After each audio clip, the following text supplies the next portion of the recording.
આપણું મન છે ને એ જ્યાંથી આપણને જેટલી મનને બધી ખબર છે ભાઈ, મન છે કે એ મન છે એ સૂક્ષ્મ છે. કોણ મન?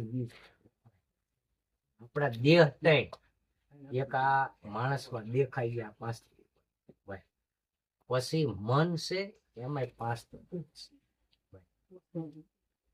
પછી મનની અંદર જેને આપણે પ્રાણ કહીએ છીએ. શબ્દના વાસા ક્યાં છે? પ્રાણ. અને ગગન મંડળ આપણે કોને કહીએ? સંતો કે ખરા પણ સ્વીકૃત ને કરતા ભાઈ. ગગન મંડળ કોને કેવું? ધરોહર ગઢ. ગુરુના વાસા ક્યાં હોય?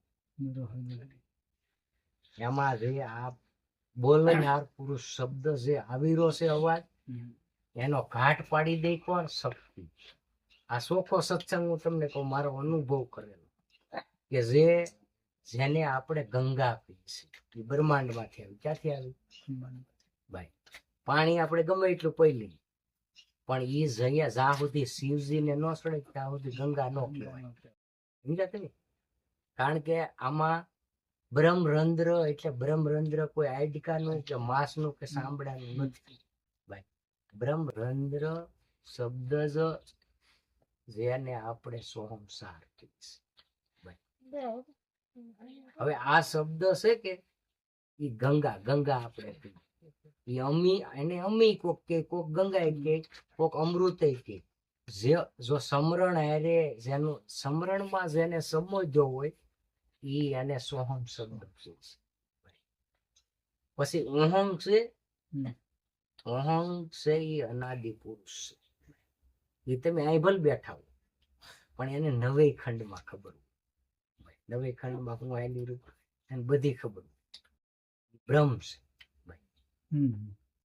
ને આમાં જે ગંગા ઉપર વેરહી છે એ આને આપણે શિવજી કહીએ પણ એનું મૂળ બીજક કોણ છે ભાઈ? મૂળ તત્વ મહેશ, બીજક છે. હવે આ બીજક ને બાળવા માટેની વાત છે. રામદેવ પીર વિજયા ધર્મ ને જે પામ્યા એને કીધું કે હરજી ભક્તિ કરો તો અગમ ભેદને જાણો અને તમારા કર્મના બીજકને બાળો અને મોટા મુનિવર થઈને તમે મળો ભાઈ. હવે આ કર્મનું બીજક તમારું બાળી ન શકો તો આ કર્મ પ્રધાન્ય આપણો દેહ છે. આપણો દેહ કી છે? કર્મ પ્રધાન્ય ભાઈ. અને ફળ હેના લાગે? સુરાય બને, પછી સંતય બને, ફકીરે બને, પીરે બને, ઓલિયાય બને, દાતાય બને ભાઈ. પણ દાતા બિરુદ જે છે એ સદગુરુ છે. આ તમામ બીજા કીધા બધા એનાથી ભાઈ. રામાપીર હતા ઓલિયા સિદ્ધ પુરુષ કહેવાના, છતાંય ભજન એને આનું કર્યું. શિવજી કહેવાના ભાઈ, તો શિવજી ને ભજન આનું કરવું. શિવજી ભજન કોને કરતા? કે શિવ સંજીવન. આ સજીવને ઓળખી જાય ને, સજીવન થવા માટે કોઈ એવું અમૃત નહીં આવતું પેલી તમને પાઈ દે ભાઈ. એ તમે નાભિપરામાંથી આવે અને એ અહંગ પ્રાણ ભાઈ. ઓહમ તમને સોહમ કહે, ઓહમ છે પ્રાણ છે. અહંગ પ્રાણ તમને સોહમ કહાવે, પીપે નિદ્રા નો આવે. ગુરુ ગોરખ જ્ઞાની કહાવે. જો કોઈ શબ્દની અખંડ જ્ઞાન લાવે, શબ્દની કોઈ અખંડ જ્ઞાન લાવે. શબ્દ છે એનું કોઈ ભજન એવું નથી કે શબ્દ બોલવું તમારે પડે, પણ એ શ્વાસે ઉશ્વાસે સમરણ સલે નહીં પુણ્ય કે પાપ કે પૂર્ણાનંદ પ્રગટ ભયો કે વિના મંત્ર કો જાપ. પણ એ જાપની પાસે પહેલી કષ્ટી બહુ છે ભાઈ. એને કબીર સાહેબે કીધું कि कर श्वास की सुमेरनी जपीले अजम पाजा, परम तत्व को तू जान दे तो सोहम आप. परम तत्व એને બારો કીધો. હું પરમ તત્વ એટલે બારો, તાર દેહ ની બારો. પરમ તત્વ પર ધ્યાન દે તો સોહમ આપવાય. તું પોતે તારા એમાં જે તું પોતે ઈ છો ભાઈ. સોહમ આપવાય. સોહમ પરોવી લે પવનમાં. એમાં કીધું એને અને એમાં પરોવી લે. સોહમ પરોવી લે પવનમાં, બાંધી લે મેરુ ને સોમે ભાઈ. મેરુ ને સોમે લગી હું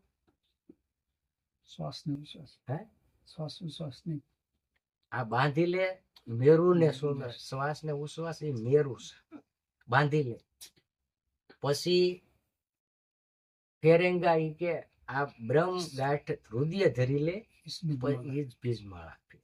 એ માળા છે આ નિશ્વાસ એની છે, શ્વાસ જાતોય નથી આવતોય નથી ભાઈ. ઈ એક અવલ કવલ ની સાધના ઘડમાળ છે ઈશ્વરના નામની. આપણે એમ કહીએ કે શ્વાસ જાય છે આવે છે, એ કે આ સેલો શ્વાસ વયો જાય, સેલો શ્વાસ કઈ આવે ઈ કોને ખબર છે? પેલા ભાઈ ખબર નથી, શ્વાસ ને જવા પણ નથી, આવવા પણ નથી. ઈ તો એમાંથી ઉત્પન્ન થયો ને એમાં હમાઈ જવાનો છે બસ ભાઈ. એમાં થપાણેલો છે. આ તો એક વંટોળિયો સડેલો છે. શું છે? દેહ છે કર્મ વંટોળિયો સડાય છે. આ વા વંટોળિયો છે ઈ પવન હાઈલો જાતો અથડાય તો પવન કહેવાય. ફરવા મળે બધું પાડવા મળે તો ફરવા મળે તો કે વાવા વંટોળિયો, બધું ઉડાડવા મળે તો વાવાઝોડું છે ભાઈ. ઈનો ઈ માણસ આ સવરમાં એને વણી લે અને એનો યારો જો પાડી વણી લે. યારો નામ મોરપીસ પરવાનો છે. શું છે ભાઈ? રવિ સાહેબે મોરપીસ પરવાનો ભાણ સાહેબે એને લખી દીધો ભાઈ. આનો જો કોઈ પરવાનો પાડી દે, પરવાનો નામ હું? શ્વાસ ને ઉશ્વાસ અગર હેરો, અગર અણી પર રમતો હેરો ભાઈ. હેરો રમતા રામા ભાઈ. અગર ઈ શબ્દ છે ને, હેરો રમતા રામા છૂટતા છે. આ એનો પરવાનો. તો એને ખબર પડી જાય કે ભાઈ આ કેટલા જન્મનો હું હસું, આ મારી હું કમાઈ હતી અને હું કામે હું આવેલો છું ભાઈ. નકર ખબર પડતી નથી ભાઈ. એટલે એમાં માણસ તમામ છે કે બધાય માણસ ભગવાનને ભજવા યોગ્ય છે, બધાય ભજે છે, નથી ભજતા એવું નહીં. પણ આ તો એક સંતોનું કેવું ને ભક્તોનું ને ભગતનું કેવું છે કે ઈશ્વર ભજન કરો ભાઈ. થાય ઈશ્વર ભજન કરો, નકર ભજન કોને નો વાલું હોય? ભગવાન કોને નથી વાલો? હે? બધાયને વાલો છે. કર્મના હીણ હોય ને એને વાલો છે. કબીર સાહેબ સત્સંગ સભા ભરીને બેઠા, સામે ગુંજકાનો મેલ, કે કબીરના ગુરુ આવશે ભાઈ. સત્સંગ ચાલુ સભામાં ગુંજકાએ દુવારે આમ આમ કરી. હવે એમાં કબીર સાહેબના ગુરુ કડાક કડાક હાલી ગઈ ભાઈ. કે મારા ગુરુ એવા છે કે દ્રષ્ટિ પડે એટલે એનું કલ્યાણ થઈ જાય. કે જો આ દ્રષ્ટિ પડી ગઈ કલ્યાણ થઈ ગયું ભાઈ. અડધી પોણી સભા ઉભી થઈને વહી ગઈ. એમાં થોડા ઘણા હાસા હતા એ બેહી રહી કે ભાઈ ગુરુ છે ને ગુરુ છે ભાઈ. એમાં ભેદ લાગે ને એટલે કોઈ કાળિયાની પદને પામી મળે. હવે આને આમ આમ સાન કરી પણ અહીંથી શબ્દ છૂટ્યો એટલે ગુંજકાને લાગ્યો ભાઈ. કે ભાઈ તમે જે બોલ્યા ને એનો મારે અર્થ જોઈ. હવે જ્યાં ગુંજકા બેઠી ઈ રીંદોળે બેહાડી પેટે હેઠી બેઠી. કે તમે વાત તો કરો ભાઈ. અહીંયા આ એને સમજાવ્યો ને, બ્રહ્માસ્ત્ર સમજાવ્યો ને, તે કીધું આજથી છે કે જેને આવવું એને મારા મેલે જય ગુરુ મહારાજ જય ગુરુદેવ બોલીને આવવું. બાકી આજથી તમે મારા ભાઈ અને હું તમારી બેન ભાઈ. આ ગુરુ સમજીને હેઠે બેઠી વેશ્યા પણ આ પદને પામવાની છે ભાઈ. આવો ગુરુનો મહામંત્ર છે ભાઈ. પણ ગુરુ છે એ તમામ ટક્ષાળને પામેલા, જેને ક્ષત્રિય ગુરુ. ક્ષત્રિય ગુરુ કોને કહેવાય? જે તમામ ટક્ષાળ પડી એમાં એને જ્ઞાન જ હોય ભાઈ. સુરતા એની કદાકાર જ હોય, કોઈ પણ અવસ્થાની અંદર હોય. કે ભાઈ આ કઈ ગુરુ કહેવાય?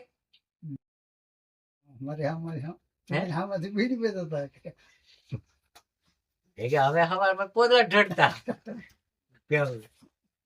ગુરુ કહેવાય? એટલે બાપા એ ગુરુ ગતિ અને આ દેહની ગતિ નોખી ભાઈ. આમાં 3 પ્રકારની અવસ્થા આવે ભાઈ. કારણ કે સુષુપ્તિ, પરિમાણ અને પ્રાપ્ત.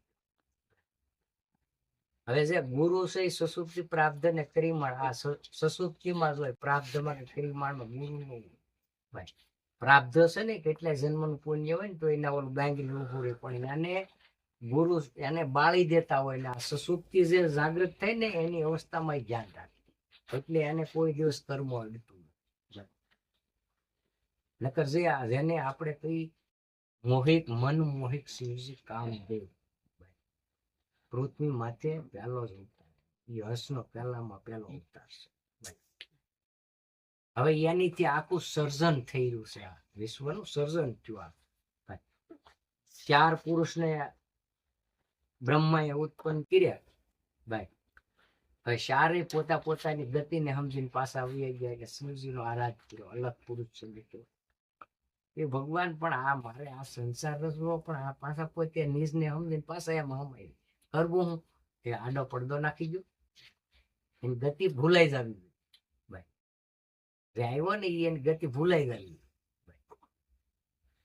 હવે એની ગતિ આ ભૂલવાડ દીધેલા હસ આપણે છે ભાઈ.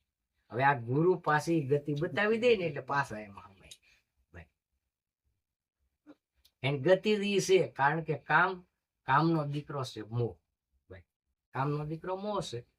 હવે તમામમાં મોહિત થી રે એટલે તમે ભક્તિ કરતા બધું કરતા વાત હાસી, પણ લક્ષ્મી ભાળે તા તો ટેણ્યો ઠેકડાવા મારે ભાઈ. ભક્તિ માણા હું લાગે કે લક્ષ્મી ભાઈ.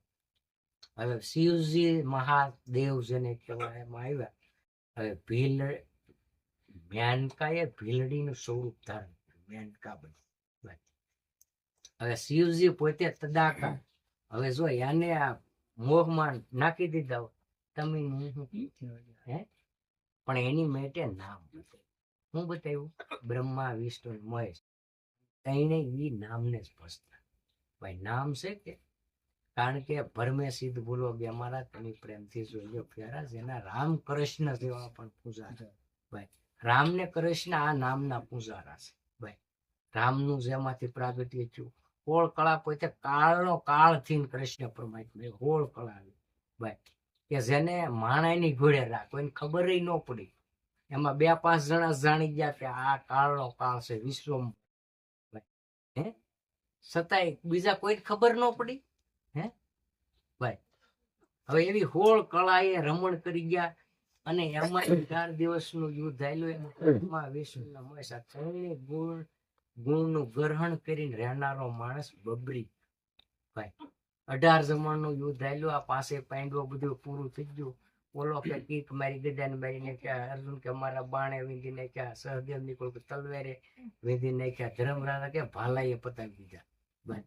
એક ગાંડીના થાવમાં તમને કોઈ કઈ લે કર્યું છે. બોલો બબરી ક્યાં ઓલાનું સુદર્શન ચક્ર હાલતું ભાઈ કૃષ્ણપુરમાં. એમાં શબ્દ છે બ્રહ્મ છે. કોઈ કમેલો જો હોય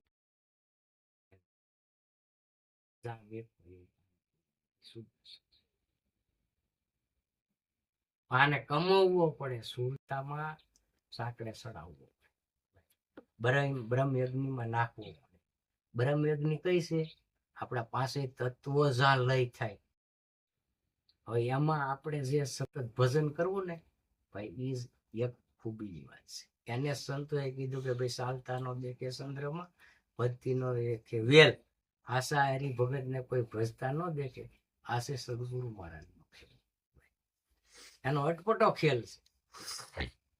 હવે આ ખેલ ને સમજવા માટે મન જો એનું ખટપટ મૂકી દે તો ઝટપટ સમજે ભાઈ. હવે આ મન છે એ મન છે કે મનમાંથી 5 જાતના પુરાણો પ્રગટ પાસે.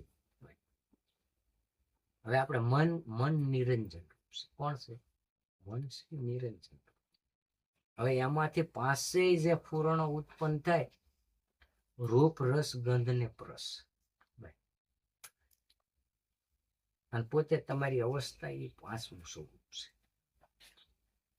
પોતે બોલે, પોતે સાંભળે, પોતે વિચારે, પોતે નિહાળે સ્વરૂપને કાઢે.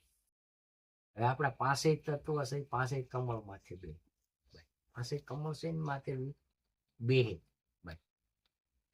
હવે જેને આપણે કોઈ દિવસ આપણી કલ્પનામાં નહીં, જે આપણી કલ્પનામાં ન આવે, હવે ઈ આ 5 ફૂલ માથે બે અને એની ગર્ભ અવસ્થા ઈ જ આપણને હરાય. ગર્ભ અવસ્થા છે કે એ જ કોઈ પણ નહીં હરાય ભાઈ. હવે આપણો દેહ મુક્ત ન થાય તો ભજન થાય. હવે આપણે ભજન તો હાલો ભજન કહીએ, આપણે દેહને જોવો કે ભજન, આ દેહ જ બાદ નથી થતો. પણ સંતોએ કીધું કે ભાઈ જે તું નામથી પાઠ લેવામાં જરાય કસુરાય રાખ, પાઠ લીધે રાખ તો જ દેહ એ મુક્ત તો જ માણસ થાય. નકર આલો ઘડીક કલાક 2 કલાક અરે અમુક હાજે એટલે હવાર સુધી પેટ ને એવાય છે. પાછો દી ઉગાડી પાછો દી ઉગી રહી ને તો પેટ શરૂ હોય, કારણ કે એ ઓલી શબ્દ સુધી પેટ શરૂ હોય. હવે પેટ શરૂ હોય અને શબ્દ એક જ હોય કે ભાઈ આ સૂર્ય ઉગે કેમ, સૂર ઉગે કેમ. પ્રભાત થાય તો સૂરજ ઉગે. હે પ્રભાત છે એ તમારો શુદ્ધ ભાવ છે. હવે પ્રભાત થાય તો સૂરજ ઉગે. પેટ છે એ કલ છે. શું છે? બુદ્ધિ અને અકલ. અકલ છે એ આત્માની હાવ હોડે હોડ રહેવા વાળી. અકલ છે ભાઈ એ હાવ સોખી છે. અને બુદ્ધિ છે એ મેલી. બુદ્ધિ એ સુરતા. સુરતા તમારી મેલી છે. આપણે દીવડાવે કોણ? સુરતા. સુરતા ઇઝ મન. ભાઈ તમારું મન હતું એને સુરતા બનાવીને તો ગુરુને શરણે અને અસ્ત્રી સ્વરૂપ આપીને તો એને સ્વીકારી. હવે એની ઈ પાસે એ સુરતા હોય મન બનીને આટા મારે તો એ કોઈ અહંકાર ગળે ખરો? હે હવે અહંકાર નો ગળે એટલે દિન નામને પામે. ભાઈ અહંકાર ગળે ને તો પોતે પોતાની જાકી થાય. નકર થાય